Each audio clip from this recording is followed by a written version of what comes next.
اب درخواست کروں گا آج کی اس تقریبی رونمائی کے صدارت کرنے والی ہستی شخصیت جناب ڈاکٹر عارف صدیق صاحب سرگودا یونیورسٹی سے انہوں نے ڈاکٹریٹ کی ہے. عبداللہ حسین پہ ان کا پی ایچ ڈی ہے اور ناول اور افسانوی ادب پر بہت معتبر حیثیت رکھتے ہیں حلقہ ادب میں.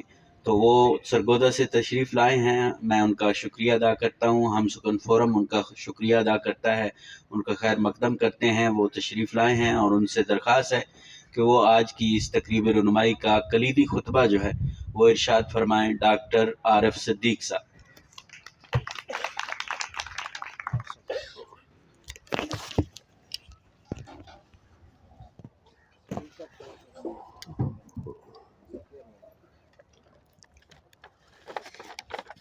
بسم اللہ الرحمن الرحیم. حاضرین محفل، پہلے تو میں انتہائی معذرت خواہ ہوں آپ لوگوں سے کہ میری وجہ سے آج آپ کو انتظار کرنا پڑا. اصل میں کچھ پیٹرول کا پرابلم ایسا بن گیا تھا کہ آنا تو میں اپنی ذاتی کنوینس پہ چاہ رہا تھا، لیکن یوں ہی نکلا پیٹرول پمپ پہ پہنچا تو دیکھا وہاں پہ جو لائن لگی ہوئی تھی وہ میرے خیال میں تو نیل کے ساحل سے لے کر تاب خاکے کاشغر ایسی صورتحال تھی. دوبارہ پھر لوکل ٹرانسپورٹ پہ مجھے آنا پڑا جس وجہ سے کچھ دیر ہو گئی. آج کی یہ تقریب دیکھ کر انتہائی مسرت ہوئی، دل خوش ہوا. میں انتہائی شکر گزار ہوں جناب سید بنیاد حسین بخاری صاحب کا کہ ان کے طفیل ہمیں آج مل بیٹھنے کا موقع ملا، اور ادبی فورم ہم سخن کا شکر گزار ہوں. انہوں نے یہاں عزت افزائی کی. دبیر عباس صاحب میرے ان دوستوں میں سے ہیں جن پہ مجھے بجا طور پر فخر ہے. ان کی شخصیت کے کئی حوالے میرے ذہن میں ہیں. یہاں چونکہ وقت بھی کم ہے تو میں جب بھی یونیورسٹی گیا کوئی ڈگری لینے کے لیے اپنی یا اپنے کسی جاننے والے کی، تو دبیر عباس صاحب کو وہاں میں نے ایم اے کی ڈگری لیتے دیکھا. میں ایم اے اردو کی ڈگری لینے گیا، یہ ایم اے اردو کی ڈگری لے رہے تھے. میں اپنی ایم فل اردو کی ڈگری لینے گیا، یہ ایم اے انگلش کی ڈگری لینے پہنچ گئے. میں اپنی مسز کی ایم اے انگلش کی ڈگری لینے گیا، ان سے پوچھا آج کیسے آنا ہوا ایم اے کی ڈگری لینے آئے. 18 نومبر کو میں اپنی پی ایچ ڈی کی ڈگری لینے گیا، دیکھا تو جناب دبیر صاحب نے بھی کالا جبہ پہنا ہوا، سر پہ جناب ہوڈ لگائی. میں نے کہا آج کیسے ایم اے پنجابی کی ڈگری لینی. ان کے ایم اے کو دیکھتے ہوئے آخر ایچ ای سی کو ایم اے کا پروگرام بند کرنا پڑا کہ یہ بندہ نہیں رہے گا، اب روک دو اس کو. تو یہ ہمارے بہت قریبی بہت اچھے دوست ہیں. جہاں تک بنیاد حسین بخاری صاحب کے ان افسانوں کی کتاب کا تعلق ہے، میں یہ اعتراف کروں گا کہ کتاب اگرچہ سرگودا ایک ہفتہ پہلے پہنچ گئی تھی لیکن مجھ تک یہ 2-3 دن پہلے پہنچی. اپنی کوشش کے مطابق، باوجود اپنی کوشش کے میں مکمل نہیں پڑھ پایا ابھی تک. اور میرا طریقہ یہ ہے کہ خاص طور پہ فکشن کا کوئی بھی نقاد ہے، میں اپنی بات نہیں کر رہا، میں کہتا ہوں کہ فکشن کے نقاد کو کسی کتاب پر ایک بار پڑھنے کے بعد رائے نہیں دینی چاہیے. وہ ایک بار پڑھے، اس سے حظ اٹھائے، مسرت اٹھائے، دیکھے، پھر اس کو تنقیدی نگاہ سے پڑھے، پھر وہ اس پہ اپنی کو تنقیدی رائے دے پائے گا. تو یہاں آج میں اس کتاب پہ کوئی تنقیدی رائے نہیں دوں گا. ہاں تنقیدی مضمون لکھوں گا لیکن اس کو 2 بار پڑھنے کے بعد. چند باتیں جو میں نے کچھ افسانے پڑھنے کے بعد اس میں نوٹ کی ہیں بہت اچھی لگیں، بہت ہی اچھے لگے افسانے یہ. اور میں تو یہ کہوں گا جیسے ہمارے کچھ دوست یہاں پہ فرما رہے تھے کہ ان میں بعض افسانے ایسے ہیں جن کو ناولٹ یا ناول بنایا جا سکتا تھا. میں کہوں گا یہ افسانے ہیں ہی نہیں ہیں، یہ تو حقیقتیں ہیں. بخاری صاحب نے حقیقت کو افسانے کے کالم میں ڈالا ہے. یہ حقیقتیں ہیں جو ہمارے سماج سے پھوٹتی ہیں، جو بخاری صاحب کی ذات سے پھوٹی ہیں، جو بخاری صاحب کے دوستوں کے حلقے سے پھوٹی ہیں. یہ وہ حقیقتیں ہیں. ان پہ جو افسانے اب تک میں نے پڑھے ہیں ان میں مجھے جو سب سے بڑی بات نظر آئی ہے ان کے حوالے سے وہ اصلیت ہے. یہ ایسی اصلیت ہے جو بخاری صاحب کو انفرادیت عطا کرتی ہے.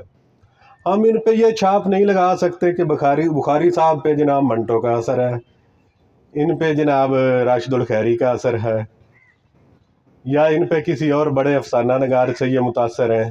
یہ چھاپ نہیں لگا سکتے. ان کے افسانوں میں مجھے وہ اصلیت نظر آئی ہے جو ان کی انفرادیت ہے اور جس کے یہ وحدہ لا شریک مالک ہیں.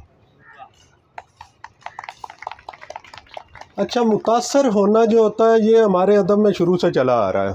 بڑے بڑے شعراء جو ہیں جدید دور کے، وہ کلاسیکی شعراء سے ہمیں متاثر نظر آتے ہیں. خاص طور پر ناصر کاظمی کے حوالے سے ہم جب دیکھتے ہیں تو انہیں میر ثانی کا لقب بھی دیا گیا کہ ان کے ہاں جو موضوعات ہمیں ملتے ہیں میر کے موضوعات سے ملتے جلتے ہیں. بخاری صاحب وہ شخصیات ہیں جن کو ہم ثانی کا لقب نہیں دے سکتے، یہ اول ہی ہیں. انہوں نے ثنویت نہیں اپنائی، اولیت ان کے حصے میں آئی ہے. اچھا، ناصر کاظمی صاحب کا ذکر آیا تو مجھے نا یہاں پہ متاثر ہونے سے ایک لطیفہ بلکہ حقیقی واقعہ یاد آ گیا. راولپنڈی میں مشاعرہ ہو رہا تھا کہ ناصر کاظمی صاحب بھی موجود تھے، شعر پڑھ رہے تھے. تو جیسے جو ضرب المثل شعر بن جاتا ہے، عام لوگوں میں مشہور ہو جاتا ہے، تو اکثر شاعر کی یہ کوشش ہوتی ہے کہ اس کو کسی نہ کسی موقع پہ میں پڑھ ہی دوں تاکہ تھوڑی واہ واہ ذرا زیادہ ہو جاتی ہے. تو ناصر کاظمی صاحب نے جب یہ شعر کہا تھا نا، دل تو میرا اداس ہے ناصر، شہر کیوں سائیں سائیں کرتا ہے، تو یہ اس کے بعد اکثر مشاعروں میں یہ پڑھا کرتے تھے. اور بعض دفعہ اگر کہیں پڑھنا بھول جاتے تھے تو لوگ جو ہے نا وہ سائیں سائیں سائیں سائیں کر کے آگے سے پڑھایا کرتے تھے. راولپنڈی میں مشاعرہ ہو رہا تھا تو ناصر کاظمی صاحب نے یہ شعر پڑھا، دل تو میرا اداس ہے ناصر، شہر کیوں سائیں سائیں کرتا ہے. آگے کوئی ایک باذوق بندہ بیٹھا تھا، وہ کہنے لگا شعر ہوتے ہیں سارے میر کے، لفظ یہ دائیں بائیں کرتا ہے. تو بعض دفعہ یہ متاثر ہونا جو ہے نا یہ نقصان بھی دے جاتا ہے. تو یہ اصلیت جو ہے یہ بخاری صاحب کے افسانوں کی میں ان کو انفرادیت عطا کرتی ہے. دوسری بات جو مجھے ان کے افسانوں میں ملی وہ عورت کے تصور کے حوالے سے. عورت کو ہمارے ہر افسانہ نگار نے، ہر شاعر نے، ہر ناول نگار نے موضوع بنایا ہے. ایون کہ کرنل محمد خان اور بعض سفر نامہ نگار بھی ایسے ہیں جن کے سفر ناموں پہ بھی عورت شائع ملتی ہے. اور اقبال نے تو یہ یہاں تک بھی کہا تھا کہ ان کے ذہن پہ ہی عورت سوار ہے جو ادیب ہے. تو بخاری صاحب کے ہاں جو عورت کا تصور ہے اس میں جو سب سے بڑی بات ملی ہے وہ مشرقیت ہے. بخاری صاحب کے ہاں ان کے افسانوں میں جہاں بھی عورت ہے، عورت کا کردار جہاں بھی ہے وہ مشرقی عورت کا ہے. یہ ایسی مشرقی عورت ہے جو اپنی مشرقی اقدار، مشرقی روایات، مشرقی سماج اس کی پیروی کرتی ہوئی نظر آتی ہے. وہ چاہے سلمیٰ ہو، چاہے نسرین ہو، چاہے شازیہ ہو، چاہے گڈو ہو، جو بھی ہیں ان کے افسانوں میں، وہ ہر جگہ یہ عورت وفا کی دیوی سب کچھ جانتی ہے، سب کچھ کر بھی سکتی ہے، لیکن وہ مشرقیت جو ہماری مشرقی عورت کو روکے رکھتی ہے، آداب کا پابند بناتی ہے، اس کے جذبات کو آداب کے سانچے میں ڈالتی ہے، وہ بخاری صاحب کے افسانوں کی عورت میں ہمیں نظر آتی ہے. فنی حوالے سے دیکھا جائے ویسے تو بے شمار مجھے خوبیاں نظر آئی، اور میں چاہ رہا تھا، میں آپ کو بات بتاؤں، رات میں یہ کتاب پڑھ رہا تھا، افسانہ ہے ایک ان کا، پڑھتے پڑھتے نا مجھے نیند آ گئی.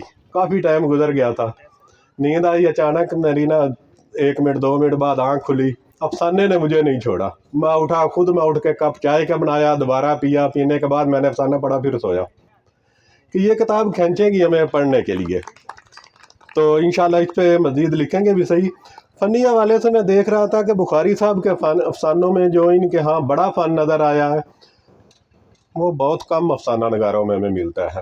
ناول نگاروں کے ہاں میں ملتا ہے، ناول کا کینوس بہت وسیع ہوتا ہے، کہانی کو چلاتے ہوئے موڑ دے لیتا ہے ناول نگار، لیکن افسانہ نگار کو کہانی کو چلاتے ہوئے کہانی کو پھر موڑنا جو ہوتا ہے نا وہ بڑا فن ہوتا ہے. بخاری صاحب کے افسانوں میں یہ فن جو ہے وہ مجھے متاثر کر گیا ہے کہ ان کو کہانی چلاتے ہوئے اس کو موڑ کر اپنے اصل انجام کی طرف لے جانا. اور پھر بڑی بات آگے یہ بھی نظر آئی کہ انجام پر پہنچ کر قاری یہ سمجھتا، میں اپنی بات کر رہا ہوں بطور قاری، میں نے ان کا افسانہ پڑھتے ہوئے یہ سمجھا کہ اب افسانہ یہاں پہ ختم ہو رہا ہے. بخاری صاحب جہاں پہ وہ سادھو کنجر جو ہے وہ گڈی کو جا کے ملتا ہے اس کے دفتر میں، وہاں پہ جب ملاقات ہوئی ان کی تو میں نے سمجھا کہ یہ سادھو کنجر انہوں نے انعام دیا ہوا ہے اس کردار کو اس میں، تو میں نے سمجھا کہ افسانہ یہاں پہ ختم ہو رہا ہے. لیکن وہ ابھی تھوڑا سا پیج نیچے تھا تو ایسے لگا جیسے کہ دوبارہ یہ شروع ہو گیا، اور اینڈ پہ جہاں پہ ختم ہوا تو مجھے لگا کہ اب راشد الخیری کی اصلاح پسندی جو ہے نا وہ آ گئی ہے سامنے. تو وہ جو سبق، جو پیغام بخاری صاحب دینا چاہتے تھے، وہ کہانی کو وہاں سے موڑ کر وہاں تک پہنچ گئے ہیں اس پیغام تک. یہ اس طرح کا موڑ دے کر کہانی کو انجام تک پہنچانا یہ بہت کم افسانہ نگاروں کے ہمیں ملتا ہے، جن میں ایک بڑا نام جناب بنیاد حسین بخاری صاحب کا بھی ہے. کردار کے حوالے سے دیکھیں تو عموماً ہمارے نقاد جو ہیں وہ یہ دیکھتے ہیں کہ یہ کردار جو افسانہ نگار نے تشکیل دیا ہے یا ناول نگار نے تشکیل دیا، یہ اپنے طبقے کی عکاسی کرتا ہے یا نہیں کرتا. یعنی ہمارے ناقدین جو ہیں انہوں نے نا ایک ذہن بنا لیا ہوا ہے. میں تو اکثر ان کو کہہ دیتا ہوں کہ آپ کا ذہن ہی ایک طبقاتی ذہن ہے. آپ کسی افسانے کو پڑھتے ہیں، ناول کو پڑھتے ہیں، یہ دیکھتے ہیں ہاں جی اس میں طبقاتی تفریق یا کردار جو ہے وہ طبقات کی عکاسی کر رہا ہے یا نہیں کر رہا. بھائی ٹھیک ہے، کردار ایک طبقے سے تعلق رکھتا ہے، لیکن کردار کی اپنی شخصیت بھی تو کوئی چیز ہے، اس کی اپنی ذات بھی تو کسی چیز کا نام ہے. وہ تخلیق کار میرے نزدیک ایک بڑا تخلیق کار نہیں ہوگا جو کردار کو اپنے طبقے کا نمائندہ بنا کر ہی پیش کرتا ہو. میں تو اسے بڑا تخلیق کار سمجھوں گا جس کا کردار اپنے طبقے کا نمائندہ بھی ہو اور تخلیق کار نے اس کردار کی اپنی شخصیت کو بھی سامنے لانے کی کوشش کی ہو، وہ اس کو سامنے لا پایا ہو، وہ اپنی تخلیق کے ذریعے یہ ثابت کر پایا ہو کہ اس کردار کے اساسات کیا ہیں، اس کے ذاتی جذبات کیا ہیں، اس کے خیالات کیا ہیں، یہ دیکھتا کیسے ہے، یہ سوچتا کیسے ہے، یہ سمجھتا کیسے ہے، اور یہ بیان کیسے کرتا ہے. وہ اپنی شخصیت کو، اپنی ذات کو، اس کی ذات پہلے ہے، اس کا طبقہ بعد میں ہے. جب وہ اپنی ذات کو ہی پورٹریٹ نہیں کر پائے گا وہ اپنے طبقے کو کیسے کرے گا. تو بخاری صاحب کے افسانوں میں خاص طور پہ ان کے ہاں جو عورت کا کردار ہے اس میں نسرین کے کردار کے بارے میں یہ کہوں گا کہ اگر کل کو کسی محقق نے اس حوالے سے تحقیق کرنے کی زحمت گوارا کی کہ اردو کے نمائندہ نسائی کردار جو ہیں ان پہ اگر کسی نے تحقیق کرنے کی کوشش کی اور کبھی اس کا مجھ سے رابطہ ہوا تو میں پہلا نام ان کے افسانے کے نسرین کردار کا لوں گا. بہت بڑا کردار ہے اور اردو افسانے میں زندہ رہنے والا کردار ہے. میں بخاری صاحب کو تہ دل سے مبارکباد پیش کرتا ہوں ان کی اس کتاب پر بھی، ان کے ان افسانوں پر بھی، اور افسانے میں جو کچھ بیان کیا گیا اس پر بھی.